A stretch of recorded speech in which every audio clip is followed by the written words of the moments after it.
bisa. Betul deh. Karena saya yakin kita semua belajar. Menjadi orang tua itu sebenarnya adalah pembelajaran yang akan ada nantinya. Benar? Saya yakin ketika Bapak Ibu memarahi anak, setelah memarahi pasti ada rasa bersalah. Kemudian setelah itu jenengan akan merefleksi, mungkin cara aku tak bisa. Pernah deh, dan akhirnya kita seperti orang yang kesal. Mungkin cara aku salah dan nanti ketika anakku melakukan kesalahan yang sama, seharusnya aku memiliki cara yang lebih baik. Itu pasti terjadi. Itulah mengapa saya katakan menjadi orang tua itu merupakan sekolah yang tidak akan ada hentinya sampai ini nanti ketika kita sudah rohnya sudah ada di dada. Dan semoga Allah berikan kita semua kesempatan untuk menjadi orang tua yang lebih baik dan kelak Allah kumpulkan kita bersama anak-anak kita di surganya Allah. Bapak Ibu, hari ini kita akan belajar tentang kecerdasan majemuk anak. Bahasa Jawanya multiple intelligence. Jadi kecerdasan itu ternyata majemuk. Majemuk itu artinya banyak. Ternyata kecerdasan itu banyak. Apakah benar? Hari ini kita akan pelajari hal itu. Apa saja sih yang akan kita pelajari hari ini? Diharapkan kita semua, jangan termasuk saya, memahami tentang apa itu kecerdasan anak. Kemudian apa saja sih macam-macamnya dan apa saja faktor-faktor yang ternyata mempengaruhi kecerdasan anak itu. Serta kita bisa mengenal dan menyikapi, oh ternyata kecerdasan anakku A, B, C. Lantas apa yang bisa kita lakukan? Ya. Silakan Bu Ali. Satu-satu ya. Oke, stop. Baiklah, stop dulu. Saya izin bertanya terlebih dahulu. Jawabannya setuju dan tidak setuju. Pertanyaan pertama. Setiap anak memiliki kecerdasan yang berbeda-beda. Setuju atau tidak Bapak Ibu? Yang setuju angkat tangan boleh. Yang tidak setuju? Ibu setuju atau tidak? Setuju. Setuju kalau kecerdasan anak beda-beda. Kenapa kok setuju?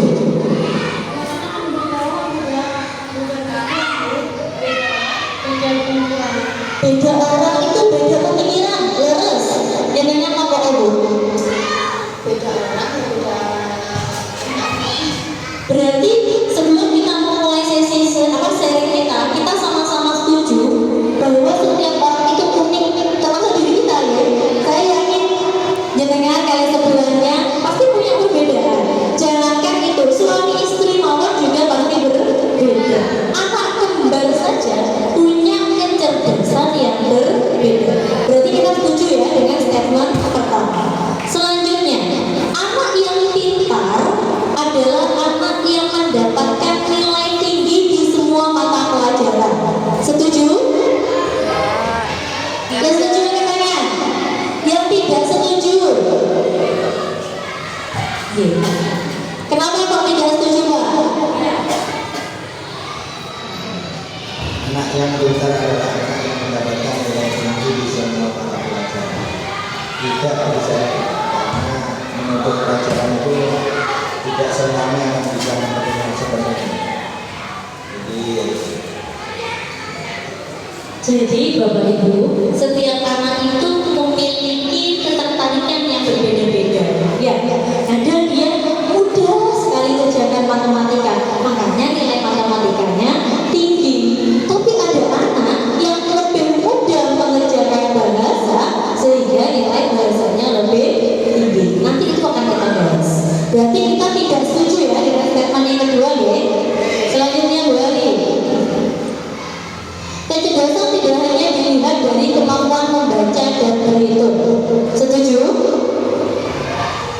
Apakah kecerdasan itu hanya membaca dan berhitung? Benar, alhamdulillah. Berarti ini orang tua zaman now semua.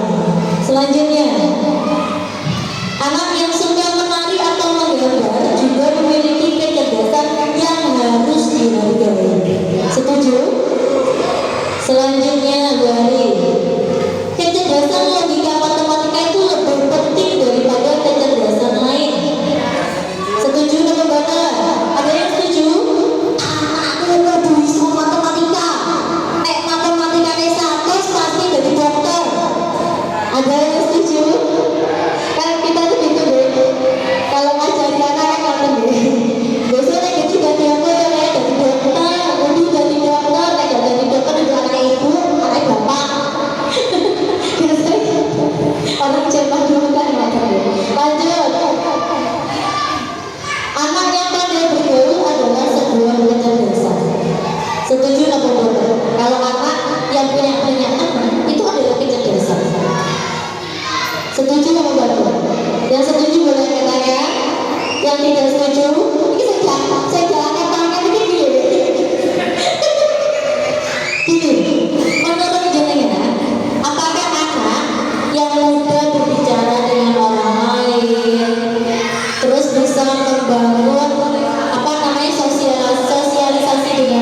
Oke, maksud saya apakah orang yang bisa bergaul itu juga merupakan kecerdasan atau bukan?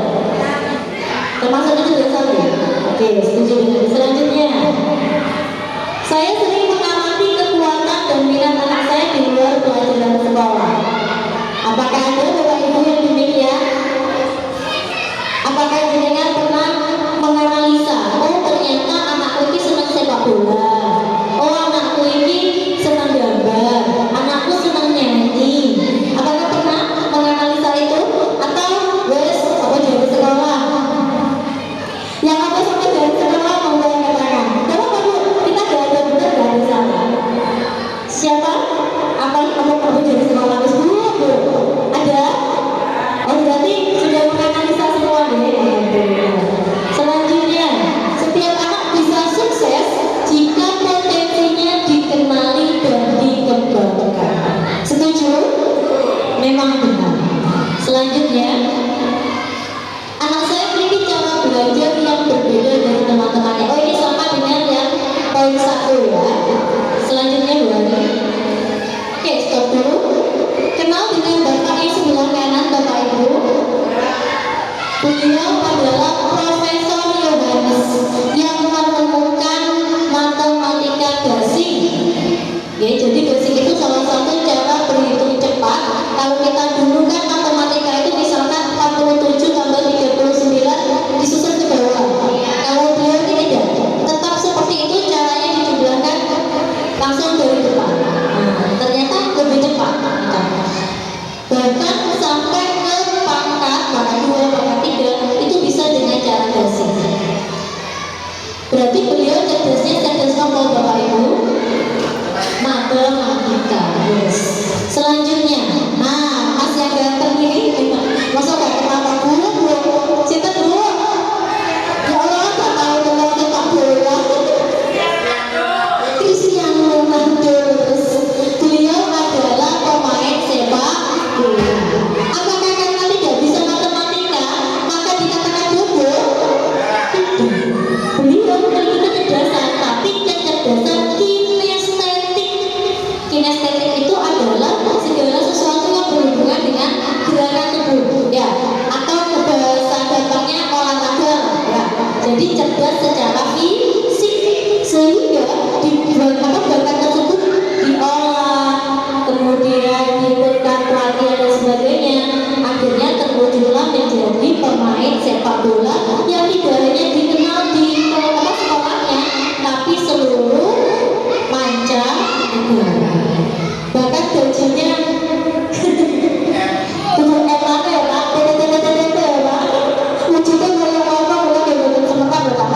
Selanjutnya, iya, saya senyumnya paling manis sekarang. Dia asal SD SMP ini ngefans. Bukan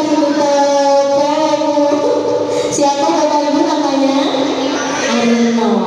Beliau juga cerdas secara musik, diolah, dikembangkan. Akhirnya potensi itu menjadikan beliau seperti sekarang. Bahkan ketika band, kan sekarang itu band sudah kayak mulai tergusur deh, tapi beliau bisa tetap eksis. Nah berarti beliau memiliki kecerdasan musik. Selanjutnya, nah siapakah beliau? Presiden RI pertama, Insinyur Soekarno. Beliau cerdas retorika, berarti memiliki kecerdasan bahasa. Segala hal yang keluar dari mulut beliau itu seperti api yang membakar semangat pejuang saat itu. Itu berarti orang yang bisa mempengaruhi orang lain itu namanya memiliki kecerdasan bahasa. Bukan maksudnya fitnah ya berbeda. Mempengaruhi di sini bukan yang negatif ya. Maksudnya mempengaruhi secara positif. Misalkan ada anak kita, anak jenengan bersahabat 2 orang. Yang satu bisa mengajak teman yang satunya yang aslinya malas belajar, dimotivasi akhirnya bisa belajar. Berarti anak yang pertama tadi memiliki kecerdasan bahasa. Termasuk orang-orang yang berani tampil di depan. Banyak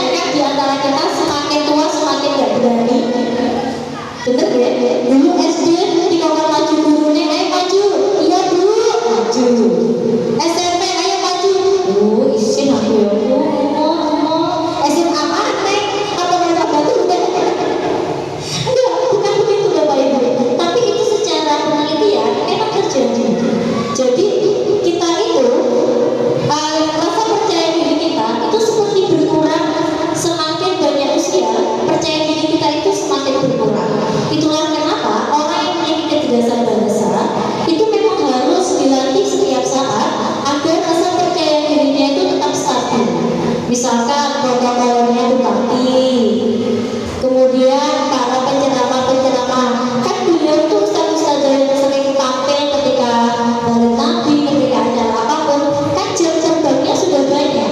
Jam terbang itulah yang menjadikan tempat mereka berlatih. Selanjutnya, lalu apa itu kecerdasan? Kecerdasan adalah kemampuan seseorang dalam memahami, menganalisis, maupun mengaplikasikan pengetahuan untuk memecahkan masalah, bahkan pada taraf beradaptasi dengan lingkungan serta belajar dari pengalaman. Jenengan saat SD ke SMP kan pasti ada proses belajar. Itu jenengan menggunakan kecerdasan Bapak Ibu agar bisa beradaptasi dengan perubahan tersebut. Dari gadis, dari lanceng sampai akhirnya menikah jadi seorang ibu, menjadi seorang bapak, itu kan juga butuh kecerdasan. Bahkan kecerdasan itu dipakai semua, walaupun ada salah satu yang lebih unggul, gitu ya. Misalkan ketika kita menjadi ibu, mau gak mau kita harus mengolah kecerdasan bahasa kita, kecerdasan matematika kita, hitung duit, bulanan maksud saya, ya kan? Itu semua dipakai. Cuma setiap orang itu punya salah satu kecerdasan yang lebih unggul. Selanjutnya, nah ini dia kecerdasan majemuk kita sebagai seorang yang dianggap dewasa oleh anak-anak kita, Bapak Ibu. Kita harus tahu apa saja sih kecerdasan itu. Kenapa? Agar kita tidak salah melangkah dalam mendidik dan membimbing anak-anak kita. Misalkan jenengan sudah mengikutkan anak-anak semua les matematika, les bahasa Inggris, les gerak, les piano misalkan. Kok ternyata anak ini tidak semuanya bisa. Sudah beberapa bulan yang bisa ternyata misalkan yang les bahasa Inggris, maka bisa dikatakan bahwa dia kecerdasan bahasanya lebih unggul daripada kecerdasan yang lain. Ini semua ada pada diri kita Bapak Ibu, tapi mana yang lebih unggul itu yang harus kita gali, yang harus kita dampingi. Yang pertama ada kecerdasan kinestetik kayak Ronaldo tadi ya. Selanjutnya ada kecerdasan interpersonal. Interpersonal itu adalah orang yang mudah berkomunikasi dengan orang lain. Ada orang yang tidak bisa berkomunikasi, Ibu. Pernah kan menemui orang yang introvert sekali, diajak bicara ya berarti dia kecerdasan interpersonalnya yang kurang. Selanjutnya kecerdasan linguistik atau bahasa, kecerdasan matematika, kecerdasan naturalistik. Naturalistik ini maksudnya cipta alam. Misalkan jenengan lihat kok anakku ini senang tandur-tandur mulai cilik, udah kan yang kayak gitu ya. Mungkin dia besok jadinya jadi menteri pertanian Bapak Ibu. Jadi setiap orang itu nggak punya kecerdasannya sendiri-sendiri. Lalu ada intrapersonal dan visual. Visual ini misalkan orang-orang yang pintar ngedit sehingga jadi YouTuber misalkan ya. Selanjutnya, oh ini pembahasannya ada kecerdasan itu tadi di Bapak Ibu. Lalu apa saja faktor yang mempengaruhi kecerdasan? Yang pertama adalah motivasi dan minat. Jadi Bapak Ibu, apapun yang kita katakan kepada anak-anak kita itu sangat berpengaruh. Misalkan tanpa sengaja ketika emosi, anak itu sedang belajar matematika, gak iso-iso, sampai gak sengaja bilang goblok, maaf ya. Nah, itu bisa mempengaruhi otaknya. Dia ketika merekam kata-kata itu Bapak Ibu, komputer, beberapa sel otaknya itu mengalami semacam penyumbatan sementara, sehingga dia merasa membatasi di otak itu kayak secara disimulasi untuk membatasi pemikirannya sendiri bahwa dia tidak bisa di matematika itu. Makanya Bapak Ibu kapunten sekali semuanya termasuk diri saya, mari kita sama-sama belajar mengontrol apapun yang keluar dari ucapan kita, lisan kita. Karena memang benar makalah itu ya, lisanmu adalah dari mau.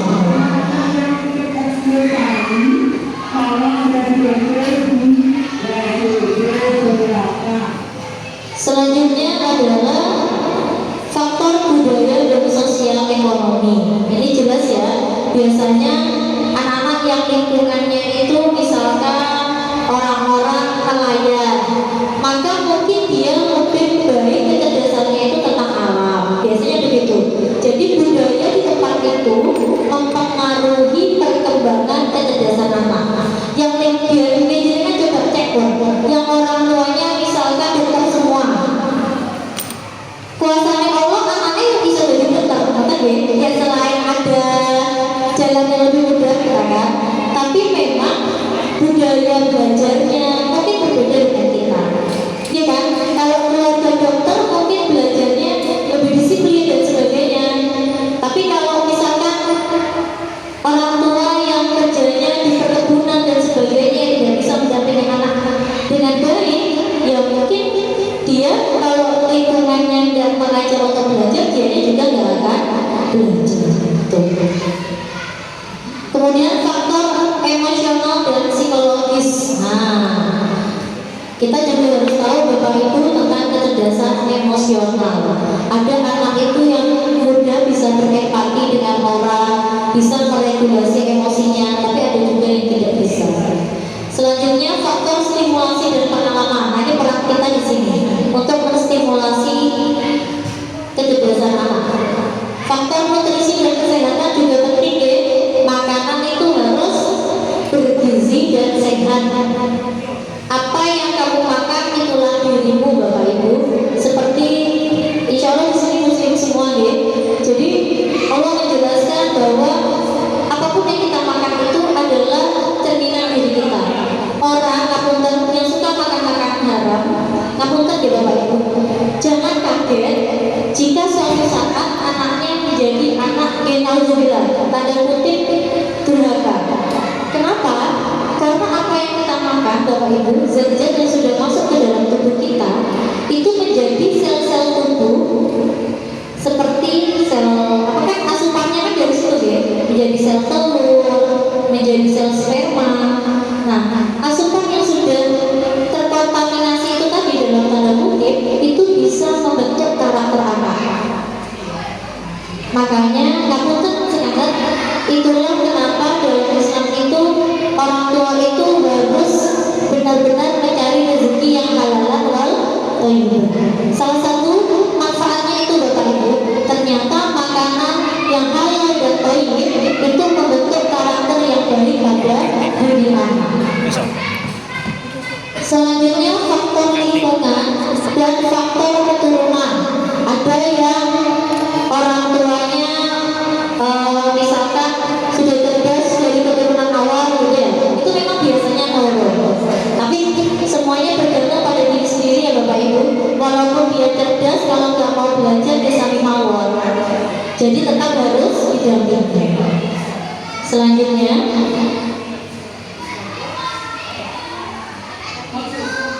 nah, apa peran kita? Yang pertama mengidentifikasi potensi anak.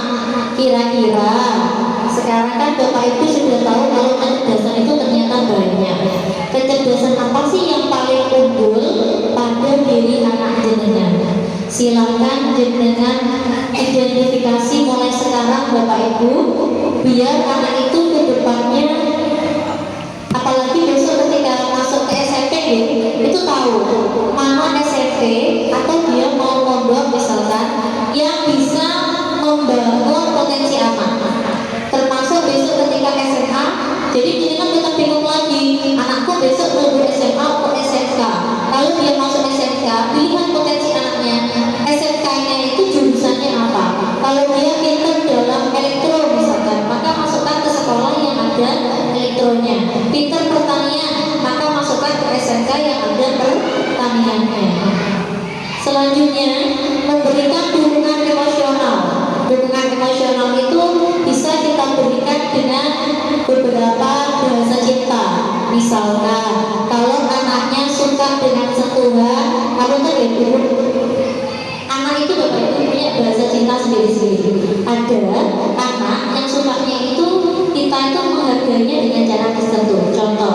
lu kamu tadi lu pinter balik nah itu dong mau tambah-tambahnya sampai ini sama soalnya diperbaiki, masya Allah ya bagus.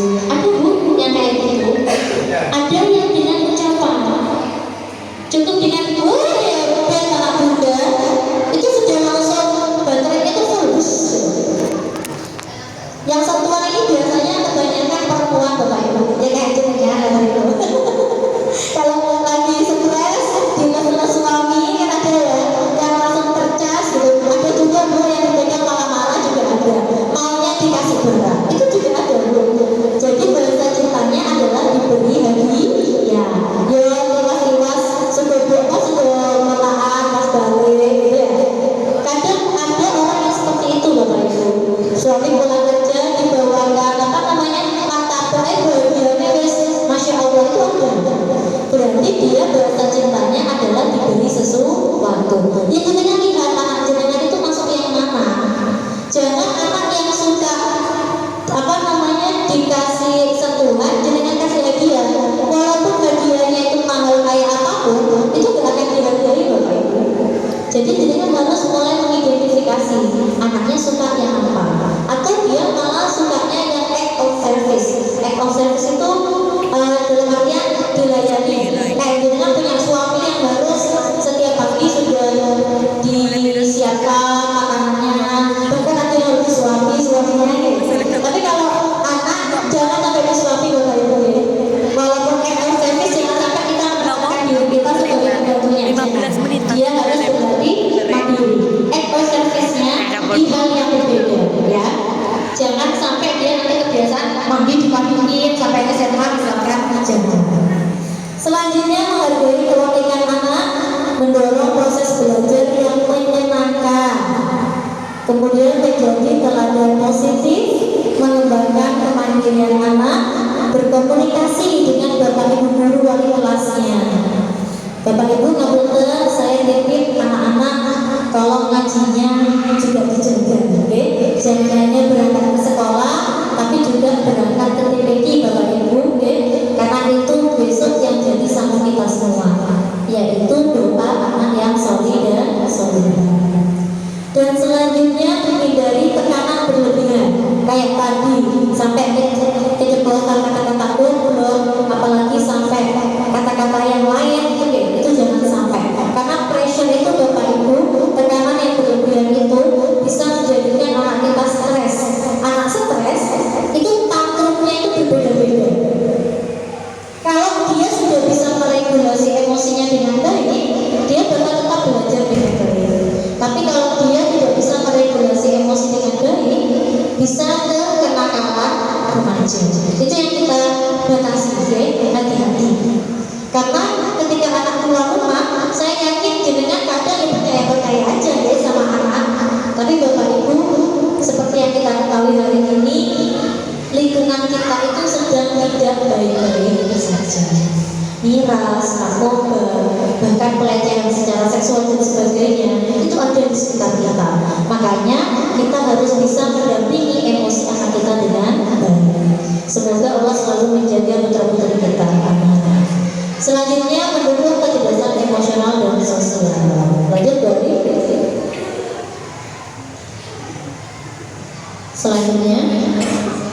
selanjutnya. Oke, ini apa? Jika anak Anda suka berkebun, bagaimana cara Anda mendukung kecerdasan majemuknya di rumah?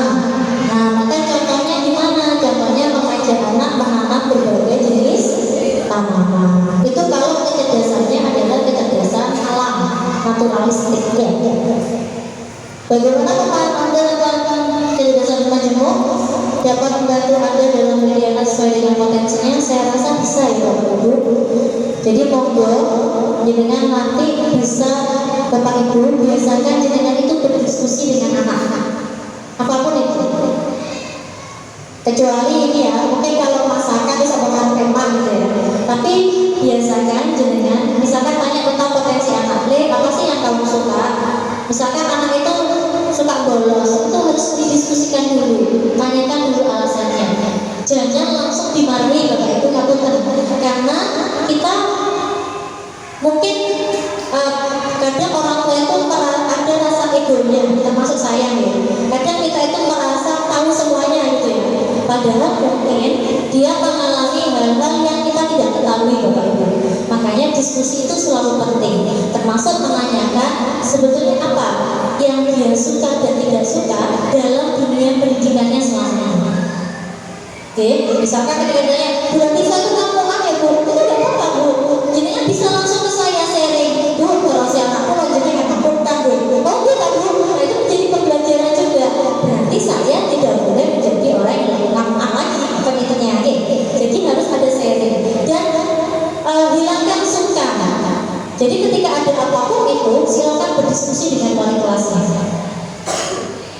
Kemudian, apa langkah pertama yang Anda lakukan di rumah untuk mendukung kecerdasan yang paling dominan pada anak Anda? Kira-kira apa Bapak Ibu dibiarkan saja? Apa didampingi? Kalau sudah tahu potensinya, harus didampingi. Selanjutnya, ya ini Bapak Ibu monggo, ada yang mau maju ke depan? Bagaimana perasaan Bapak Ibu setelah mempelajari tentang kecerdasan majemuk? Kalau nggak ada tak tunjuk. Monggo Bapak Ibu, ada yang mau bercerita tentang kecerdasan majemuk? Mungkin Bu, ternyata saya baru tahu ya ada kecerdasan majemuk. Anak saya itu cenderung kecerdasannya adalah kecerdasan ABC. Monggo Bapak Ibu, tak tunjuk di depan ini. Monggo. Hah? Oh jenengan. Ya Bapak udah makan. Ya nggak apa-apa. Sekeluarnya makan. Bapak nggak ada yang salah. Bener apa? Anak saya itu seperti ini Bu. Bener apa? Belajar berbicara.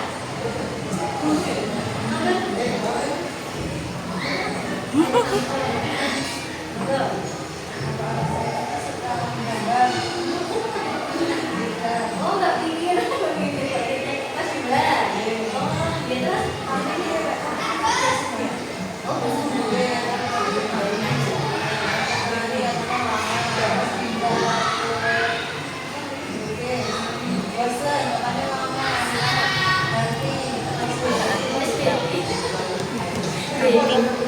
Bapak Ibu, kadang anak-anak kita itu kan itu tadi dia apalagi masih kelas 2 nih, itu belum bisa meregulasi emosinya gitu ya. Jadi kadang dia itu masih bingung, aku itu suka apa.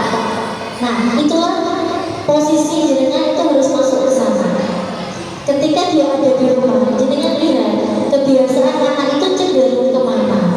Kalau misalkan jadinya memantapkan dia, apa misalkan lebih mantap ke menggambarnya, dia pun jadinya harus bisa memotivasinya dengan baik. Kalau misalkan dia di sekolah mengatakan kata-kata bosan, mungkin jadinya bisa mengajak dia ke tempat kursus menggambar yang lain misalkan. Karena memang di sekolah itu kata Bapak Ibu, satu kelas itu berapa anak? 50 ada yang mewarnai itu? Enggak, sangat banyak. Jadi saya tidak menyalahkan kalau mungkin ada kata-kata bosan, karena memang gurunya satu kelas itu 50 ke atas anaknya Bapak Ibu. Makanya kenapa anak itu akhirnya memilih untuk tidak. Tapi kalau jenengan tahu anak jenengan suka menggambar dan Allah kasih rezeki yang lebih ke jenengan, monggo diturunkan khusus menggambar. Baik Bapak Ibu, ada yang ditanyakan tentang kecerdasan ini? Alhamdulillah.